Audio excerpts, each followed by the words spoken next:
Hello admin, share ko lang ang aking karanasan sa aking asawa. Bakit ka ba pumayag sa gusto nila? Asawa mo ako, pero pinapaangkin mo ako sa iba. Mga tanong ko sa aking asawa na kasal na lamang, ang kulang sa amin para matawag na mag-asawa. Pero sa halos 5 taon na pagsasama namin, hindi ko lubos maisip na nagagawa ng asawa ko ito sa akin. Masaya siya na nakikita ako na inaangkin at pinaliligaya ng iba. Sa kwentong masarap, kung ikaw ay bago lamang na napadpad sa ating channel at nais mo ng ganitong mga content, huwag kalimutan mag-subscribe, mag-like at share ang ating mga videos. Maaari rin kayong mag-comment sa ating comment section. If meron naman kayong mga story na tulad nito, maaari ninyong isend sa ating email account na nakalagay sa ating description. Ngunit kung sa iyong palagay ay hindi nararapat sa iyo ang temang ito, huwag na lamang pong manood at scroll down na lamang. Maraming salamat! Dati ginawa iyon dahil sa pera, para makasurvive kami. Gipit kami lalo na noong iniwan kami ng aming ama para sumama sa ibang babae. Ako na ang nagtaguyod ng aking mga kapatid dahil sa awa ko sa aking ina na halos makuba na sa paglalabada. Nakilala ko si Andrew sa aking trabaho noon sa isang video okay bar. Pero hindi lahat ng nagtatrabaho sa mga bar ay gusto nila. Nagagawa ko lang naman yun dahil sa hirap ng buhay. Nang umalis na ang aming ama sa paglalabada, lang ni mama kami binubuhay kasama ang 3 ko pang kapatid. Ako ang panganay kaya ramdam ko at kitang-kita ko kung paano naghihirap sa mama para makakain lang kami. May kapitbahay kami na pumapasok noon sa isang bar sa Bulacan. Nakikita ko araw na gumaganda ito at kahit paano nakakabili siya ng gustong nilang pagkain. Kaya nang magdalagita na ako, nagtatanong ako sa kanya, pero ayaw niya akong ipasok doon. Hindi ko maintindihan noon kung ano ang trabaho niya, pero sa kakukulit ko sa kanya na ipasok ako, napilitin din siya. Alam ko na naawa siya sa akin dahil sa kalagayan namin sa buhay. Sayang kaneng, sayang ang dangal mo, ibibigay mo lang sa mga walang kwentang tao. Ang direkta at totoong sinabi sa akin ni Ate Aera nang pilitin ko na ipasok ako. Pero wala na akong pakialam kung ano man yun. Ang gusto ko lang noon ay makakain ang 3 ko na kapatid at tumigil na. Sa paglalabada si mama, nakapasok nga ako doon. Sa umpisa ay nanibago ako. Hindi ko gusto ang amoy ng alak ay sigarilyo na normal lang pala sa lugar na iyon, tulad ng sabi ni Ate Aera, sa katumbas ng maliit na halaga. Sinira ko ang aking kabataan. Hinayaan ko na punitin ng isang lalaki ang aking kamusmusan na noon ko lang nakita at nakilala. Nakabili ako ng cellphone at nabayaran ang mga utang ni mama dahil sa pagpayag ko na gawin iyon. Pero ang isang beses na subok ko naging madalas na. Hindi ko na mabilang kung sino sila at kung ilan sila. Ang mahalaga sa akin noon ay kumita ako. Hanggang sa makilala ko si Andrew. Kay Andrew ko unang naramdaman ang salitang love at in love.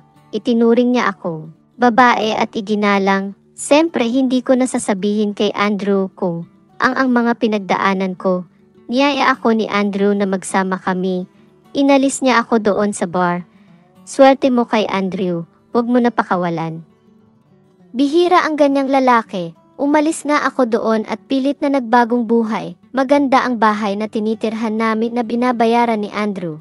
Pumayag din siya na isama ko sa bahay ang aking ina at mga kapatid.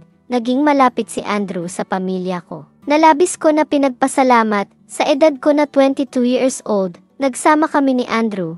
Ginampanan ko ang aking tungkulin bilang asawa niya. Lahat ng desisyon niya ay nakasuporta ako. Isang beses sa isang linggo umuwi sa Andrew tuwing Friday night at babalik siya ng Monday ng umaga para sa pagpasok niya sa trabaho na sa totoo lang ay hindi ko alam kung ano. Hindi rin ako nag-usisa. Basta ang sabi niya ay businessman siya. Lahat ng financial na pangangailangan ko at ng aking pamilya, sagot lahat ni Andrew. Pero isa lang ang dapat ko na laging ginagawa kapag nasa bahay siya. Wala akong ibang gagawin kung hindi ay paligayahin siya. May mga ipinapakita siya sa akin na video na gagayahin ko. Wala naman problema sa akin iyon dahil sabi nga niya, asawa niya ako. Bilang pasalamat ko na din sa lahat ng binibigay niya, ibinubuhos ko ang aking lahat ng alam. Maging maligaya lang siya, tutal isang beses lang. Naman sa isang linggo ito na uwi, hindi ako tumatanggi kay Andrew sa lahat ng gusto niya. Kahit nalabag na sa loob ko ang pinagawa niya, inaalala ko kasi ang pamilya ko kapag nawala si Andrew sa buhay ko. Bakit mainit ang ulo mo? Tanong ko kay Andrew nang umuwi ito, may problema doon sa isang kliyente ko. Umiiling na sabi ni Andrew sa akin, makikita ko na medyo problemado si Andrew kaya nang offer ako kung ano ang maitutulong ko. Baka may magagawa ako. Para mabawasan ang problema mo, napatingin si Andrew sa akin at sabay hawak sa mukha ko. Bukas sama ka sakin, may lakad tayo. Sabi ni Andrew bago kami natulog, medyo excited ako dahil sa unang pagkakataon ay isasama niya ako sa office niya. Pinasuot ako ni Andrew ng pinakamaganda at sexing damit na medyo nagtaka ako. Hindi na lang ako nag-usisa, dumating nga kami sa isang mamahalin hotel. Matapos naming kumain pumasok na kami sa isang malaking kwarto. Dito ka lang muna, hintayin mo dito ang kausap ko, babalik din agad ako, sabi ni Andrew. Ako naman ay nahiga muna sa malabot na kama at inaasahan na babalik agad si Andrew.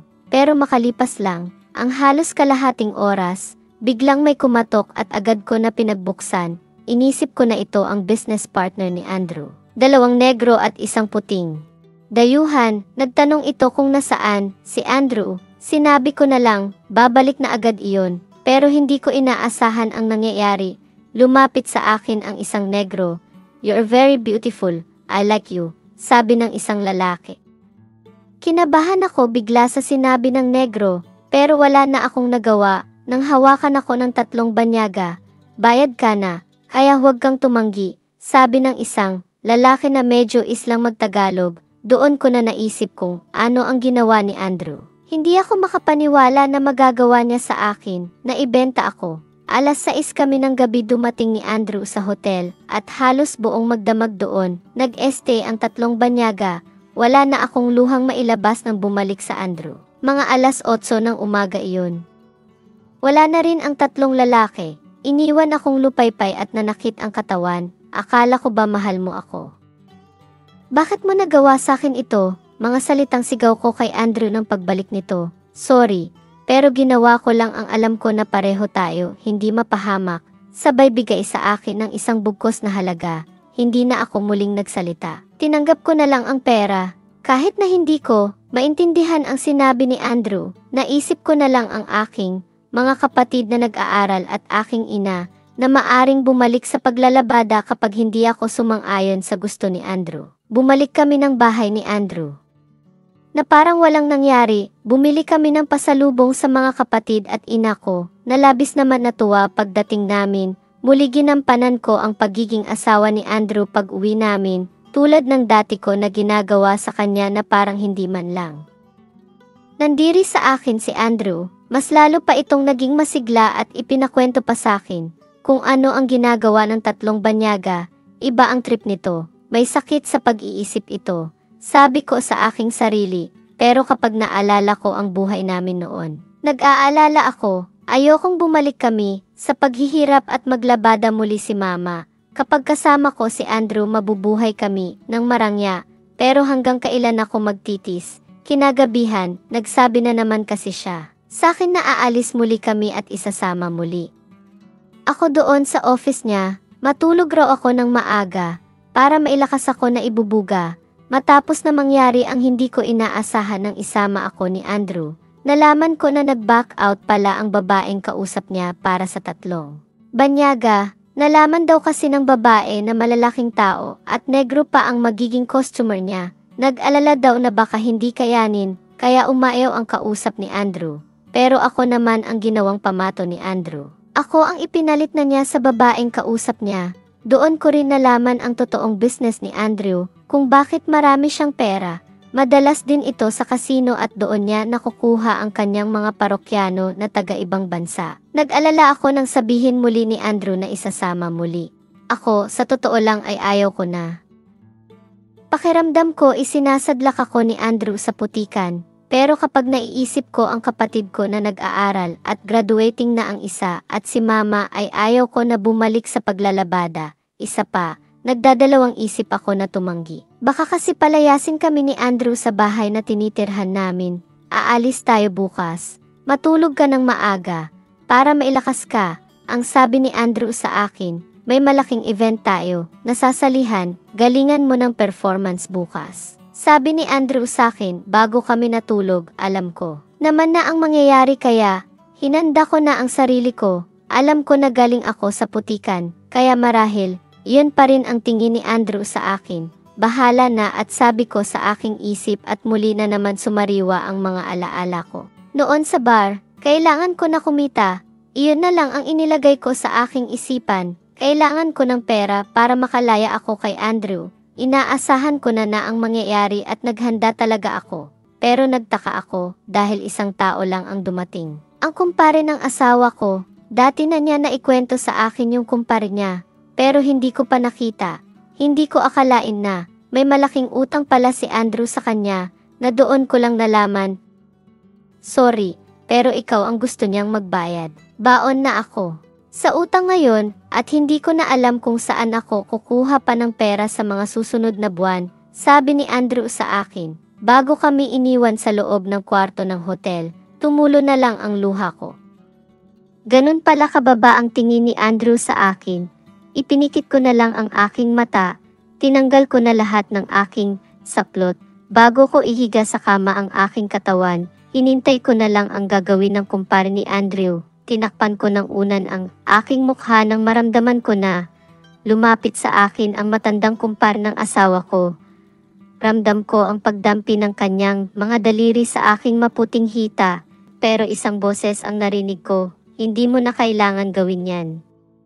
Hindi ako tulad ni Andrew at ibang lalaki, sabi ng kumpare ni Andrew. Sabay na padilat ako ng mata at napatingin sa kanya. Nilamon na ng sugal si Andrew at bisyo. Marami na rin siyang naging biktimang na babae. Hindi na siya ang dating kaibigan ko na nakilala. Ngayon ko napatunayan ang mga hinala ko sa kanya. At hindi ako basta mananahimik lang sa kanyang ginagawa, sabi pa ng kumpare ni Andrew. Bata ka pa at maganda, hindi ka nararapat kay Andrew. Napakaraming lalaki na totoong magmamahal sa'yo, wag si Andrew, gagamitin ka lang niya. Kapag wala ka ng silbi, tulad ng ibang babae, ibabasura ka rin niya. Pag uwi mo ngayon, umalis na kayo ng pamilya mo sa bahay ni Andrew. Lumayo ka na sa kanya, ipapahamak ka lang niya. Wala ka rin sasabihin kay Andrew na kahit ano tungkol ngayon. Kapag nagtanong, sabihin mo lang, tulad ng gusto niya. Nagbayad ka sakin, dagdag pa ni Alfred ang kumpare ni Andrew. Lalong tumulo ang luha ko sa aking narinig. Tama siya. Inilulubog ako ni Andrew sa putikan. Lumapit ito sa akin. Sabay bigay ng pera at sabing umalis ka na dito. Sa hotel, ngayon din, bago dumating ang mga otoridad. Agad ko naman pinulot ang aking damit at agad na isinuot, wala. Akong lingon-lingon na sumakay ng elevator, nakahinga ako ng maluwag na nakasakay na ako ng taxi pa uwi sa bahay. Hindi na ako nag-aksaya ng oras, agad akong umuwi sa amin, nagtaka man ang aking ina at kapatid sa biglaang desisyon ko na umalis. Sa poder ni Andrew, sumunod na lamang sila at tuluyan na akong lumayo. Sa ngayon ay 3 taon na simula nang iniwan ko si Andrew, tapos na rin ang mga kapatid sa pag-aaral. Pero ako ngayon ay nag-iisa at hindi na muling naghanap pa ng karelasyon. Ayoko nang kumuha ng lalaki. Masaya na ako sa pamilya ko sa ngayon at pilit ko na kinalimutan ang aking masamang nakaraan. Nabalitaan ko rin na hinuli si Andrew kasama ng kanyang mga kasabwat ng araw ng iyon sa hotel kung saan ako ibinigay niya sa kanyang kumpare. Salamat sa kumpare ng asawa ko dahil siya ang naging dahilan ng pagkakaaresto ni Andrew at pagkakakulong at pagmulat din niya sa akin sa katotohanan. Sana magkita kaming muli para kahit paano makapagpasalamat ako at makabayad sa tulong niya sa kahit anong paraan.